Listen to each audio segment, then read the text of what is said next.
कुदरत का कहर कहां किस रूप में इंसान को उसी के वजूद का एहसास करा दे, कोई नहीं कह सकता।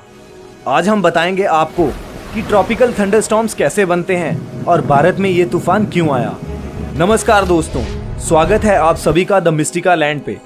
पिछले दिनों मौसम विभाग ने देश के करीब 1 दर्जन राज्यों में आंधी तूफान का अलर्ट जारी किया। एक साथ इतने बड़े पैमाने पर संभवतः पहली बार ऐसी चेतावनी जारी की गई है। विशेषज्ञों का मानना है कि इसका सबसे बड़ा कारण वातावरण से लगातार जारी खिलवाड़ है, जिसके चलते प्राकृतिक आपदाएं आती हैं और तबाही मचाती हैं। तूफान ने पूरे देश में मचाई भारी तबाही। पिछले दिनों 5 राज्यों में आए तूफान से 130 लोगों की मौत हुई। 300 से भी ज्यादा लोग इस दौरान घायल हुए। 43 से ज्यादा मौतें अकेले यूपी के आगरा जिले में हुई थी। ताजमहल को भी नुकसान पहुंचा। रिपोर्ट्स के मुताबिक ताजमहल की 2 मीनारें हिल गई और एक का दरवाजा टूट गया। राजस्थान में 13,000 बिजली के खंभे उखड़ गए। भारतीय मौसम विभाग के मुताबिक पिछले 6 साल में यह सबसे घातक तूफान था। मौसम की अस्थिर स्थिति उत्तर और उत्तर पश्चिम भारत के बड़े हिस्सों और पूर्व और मध्य भारत के कुछ हिस्सों में कई दिनों तक बनी रही। वैज्ञानिक लंबे समय से तूफान की बढ़ती फ्रीक्वेंसी को ग्लोबल वार्मिंग के कारण तापमान में हुई वृद्धि के साथ जोड़ रहे हैं। IMD रिपोर्ट के मुताबिक अधिकांश इलाकों में इस साल की गर्मी पिछले सालों की औसत से 2 डिग्री तक ज्यादा गर्म रिकॉर्ड की गई है। राजस्थान, हरियाणा, पंजाब और पाकिस्तान के पड़ोसी इलाकों के साथ जम्मू कश्मीर के कुछ हिस्सों में गर्मी का प्रकोप सबसे ज्यादा बना हुआ है।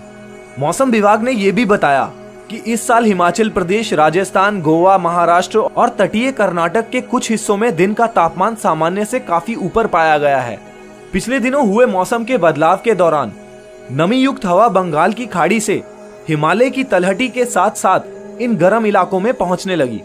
ये हवा धरती की गर्म सतह के साथ हिंसक रूप से प्रतिक्रिया करते हुए धूल के तूफान में बदलने लगी। उत्तर और उत्तर पश्चिम से आई सूखी हवाओं ने भी इस तूफान को और विनाशकारी बनाने में सहायता की। भारत में मानसून से पहले का मौसम हमेशा अस्थिर ही रहता है। उत्तर भारत में शुरुआती गर्मियों में तूफान असामान्य नहीं है। मानसून से पहले अप्रैल और मई महीने में भारतीय उपमहाद्वीप के मौसम में हलचल रहती ही है, जिनमें धूल के तूफान, आंधी, बिजली का गिरना, बारिश आदि सामान्य हैं।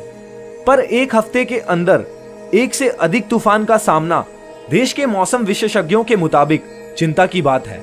ऐसा तूफान एक मौसम में एक ही क्षेत्र में समान तीव्रता के साथ 2 बार नहीं आता और विशेष रूप से उत्तर भारत में ऐसे तूफान बहुत दुर्लभ हैं। इस समय उत्तर भारत में मौसम अपने नियम तोड़ रहा है।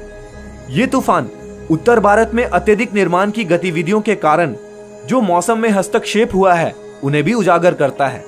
निर्माण गतिविधियों को दिल्ली और पड़ोसी हरियाणा, राजस्थान, पंजाब और उत्तर प्रदेश के कुछ हिस्सों में एयर पोल्यूशन का सबसे बड़ा कारण बताया जाता है।